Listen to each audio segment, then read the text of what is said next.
sachant qu'on a justifié l'existence et l'unicité d'une solution d'un problème de Cauchy. Mais on n'a aucun moyen d'expliciter une solution où le moyen disponible est coûteux.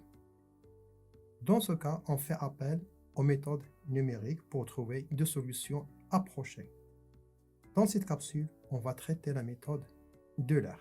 La problématique, E est un espace vectoriel de dimension finie, J est un intervalle de R non vide, F une fonction de J croix E à valeur dans E de classe C1, T un réel strictement positif, et là j'ai une solution définie de T0, T0 plus T à valeur dans E, une solution de problème de Cauchy. Notre objectif, c'est de trouver une approximation de la fonction y. Alors, pour un entier n supérieur strictement à 1, on pose le pas ct sur n et on considère une subdivision de l'intervalle t0 tn à pas constant, une suite yn qui a pour y0 égale petit y0 et yn plus 1 égale yn plus htn yn. En fait, on a y de tn plus 1 équivalent à, il est approché par y de tn plus htn yn, et donc on essaie de remplacer y tn par une suite yn. Après, une fonction hy qui est affine sur les intervalles de tn plus 1 en prenant au point tn la valeur yn. Ce schéma explique j'ai la courbe de la solution exacte et là c'est la courbe de la solution approchée. Alors, exemple, on considère le problème de Cauchy y' égale à 1 moins y de 0 égale à 0. La solution exacte de ce problème est l'application y associée à 1 moins exponentielle moins t. Alors, remarquez ici que tant que le nombre de pas augmente, tant que la courbe de la fonction approchée s'approche de la solution exacte. Alors, théorème, soit f une fonction de g croix e à valeur dans e de classe C1, et on considère une solution de problème de Cauchy. Alors, l'ensemble des fonctions YH converge uniformément vers la solution exacte. Et même la norme infinie de YH moins Y est un grand E de H. On va démontrer le résultat dans le cas de E égale à R. Alors, pour n appartenant à l'intervalle 0n, on va prendre l'erreur YEn égale Y de Tn moins Y. Et donc là, on va majorer cette erreur. F étant de classe C1, et Y' égale à Ft Y de T, donc normalement Y de classe C2 sur T0, T0 plus T.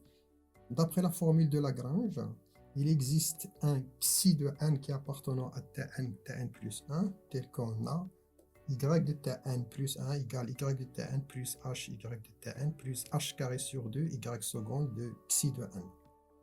Et par construction de la suite grand Y indice n, on a Y indice n plus 1 égale à grand Y indice n plus H fois F de Tn Yn.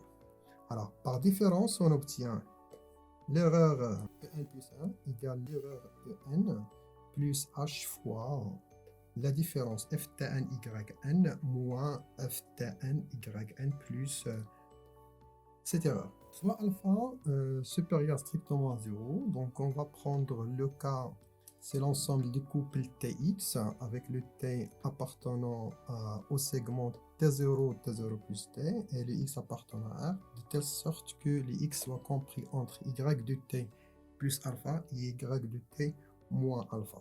Voilà, ça c'est le compact.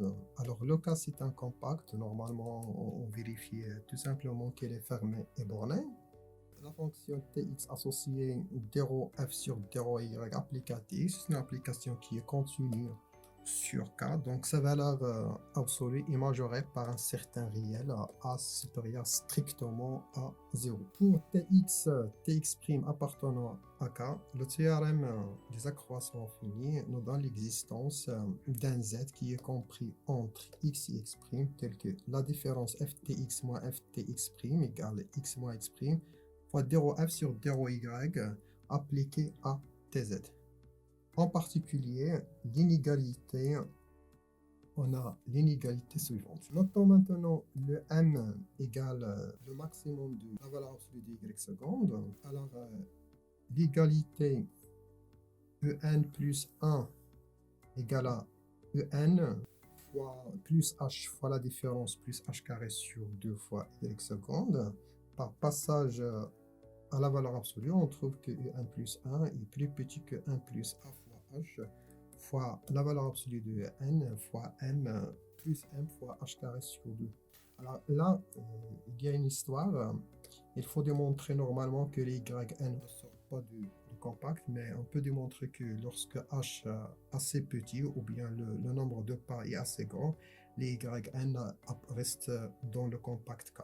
Donc par une récurrence simple, on trouve que la valeur absolue de un est plus petit que m fois h carré divisé par 2 fois 1 plus a, la valeur absolue de h à la puissance n moins 1 divisé par la norme de h fois ha.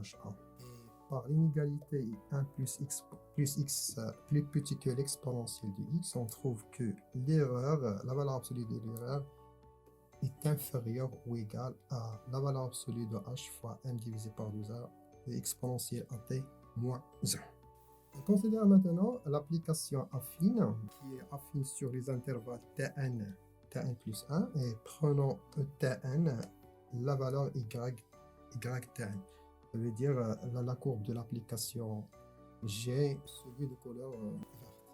Les applications de théorème de Rolle montrent que l'erreur y de x moins g de x écrit sur la forme y seconde de xi fois x moins tn fois x moins tn plus 1 sur 2. Alors, pour le faire, vous pouvez considérer l'application h de t qui est égale à y de t moins g de t moins mu fois le t moins tn plus 1 divisé par 2 avec l'mu vérifié pour lequel on doit vérifier h de tn plus 1 égale h de tn égale h de x avec x appartenant à tn plus 1.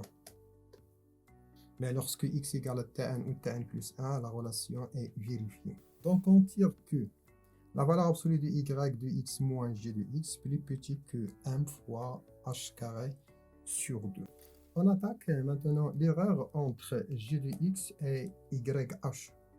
Alors, les deux applications sont affines sur tn plus 1 et donc le maximum normalement sera atteint aux extrémités tn et tn plus 1, ce qui fait la valeur absolue de g de x moins yh de x, il est inférieur au maximum en les points tn et tn plus 1. Mais cette quantité, ce n'est autre que la valeur absolue de en. L'autre quantité, ça fait la valeur absolue de en plus 1. Et les deux sont inférieurs ou égales à la valeur absolue de h fois m divisé par 2a exponentielle à t moins 1. On déduit donc par inégalité triangulaire que la valeur absolue de yx moins yh de x, normalement c'est plus petit que la valeur absolue de y de x moins g de x, plus la valeur absolue de g de x moins yh de x. La première est plus petit que m fois h carré sur 2, et la deuxième c'est plus petit que la norme de h fois m sur 2a exponentielle à t moins 1.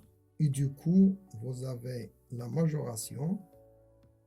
C'est une majoration indépendante de x qui est égale à grand E de h.